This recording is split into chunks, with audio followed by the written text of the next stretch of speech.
With an annual rainfall of about 7 inches a year, Nevada is the driest state in the United States, which is why many are surprised to discover that there are 850 dams spread throughout the state. The Division of Water Resources Dam Safety Program reviews all new dam applications and also visually inspects all dams in Nevada. But what is a dam? Any structure in our state that is 20 feet in height or impounds 20 acre-feet of mobile material constitutes a dam. Well, all dams have an embankment. All dams will have an outlet structure that passes flow so that you can regulate the level in the dam. Most dams have an auxiliary spillway. In case that outlet structure doesn't work properly, we want that flow to go through that auxiliary spillway in a controlled manner so that you don't get any failure of the actual embankment itself. A dam failure happens when the dam does not hold the water as it's supposed to. This rarely happens, but if it does, it can cause lots of damage and loss of life.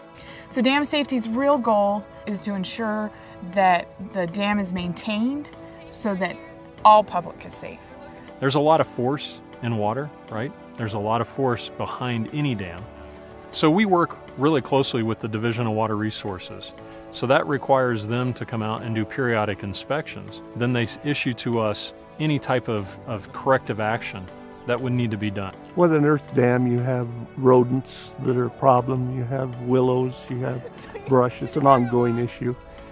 Delivery of this water is very critical because of the houses built around. If they were never inspected, I know you would have things occur that shouldn't occur on dams. Well, a dam safety inspection is mostly visual, but we walk the entire portion of the dam embankment itself. We check the upstream inlets, we check the outlet works, we check for any deficiencies or any conditions that may show abnormalities or instability somewhere. There's many times you walk on a dam and you talk to someone who comes and sees it every day and they're like, oh, what are you doing? And we tell them, well, we're out here inspecting the dam to make sure it's safe. They're like, what dam? We are at Virginia Lake. It is a dam. In most cases, I don't think people walking over it actually make that connection because it doesn't really look like a dam. I know nothing about the dams in Reno. What dams are there here in Reno? Hoover Dam is the one I think of. Well, I've never even thought about the safety of dams, so it's never passed my mind. Hoover Dam's very close by. That's a pretty typical dam that comes to mind when you ask somebody, can you name a dam? But there's many other different types of dams. The purpose of dams vary. They can be used as water storage for drinking water, irrigation, treated water, industrial use, mining, to generate power, or recreation. There's also reasons to have dams for when you get flash floods. Today we have a very typical weather day in southern Nevada. Bright sun, no clouds. And it's like that almost every day of the year. However, we get flash flooding and all that rain can come in one event or in 60 minutes. And so we need facilities like this to capture the water and store it and then release it slowly.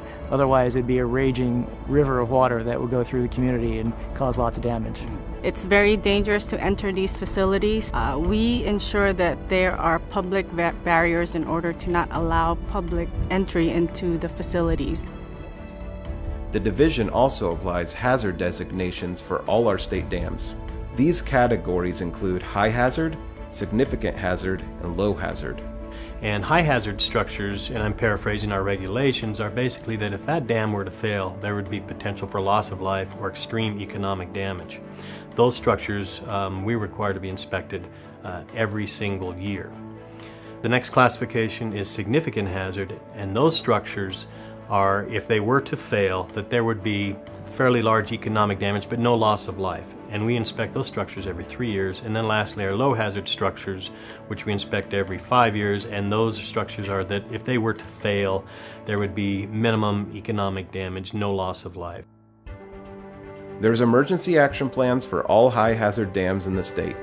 As a Nevada resident, it makes sense to know if there's a dam or dams near where you live and work. Well, there's a lot of people that may not know that they live near an embankment and they think it's a hill, but they should know that it could be a dam that stores water. And we're here to answer questions that the public may have about dam safety, and that is our number one role, is safety. Especially in an arid state, I think it's really important to pay attention to your dam, because you don't have water behind the impoundment all the time, and all of a sudden it fills up. And now the system is tested where it hasn't been tested. It's very important that everybody, John Q. Public, be aware of where they're living, where they're recreating, what they're doing. Are there dams in the area? And just awareness from everyone. It's not just the owner and the regulatory agency.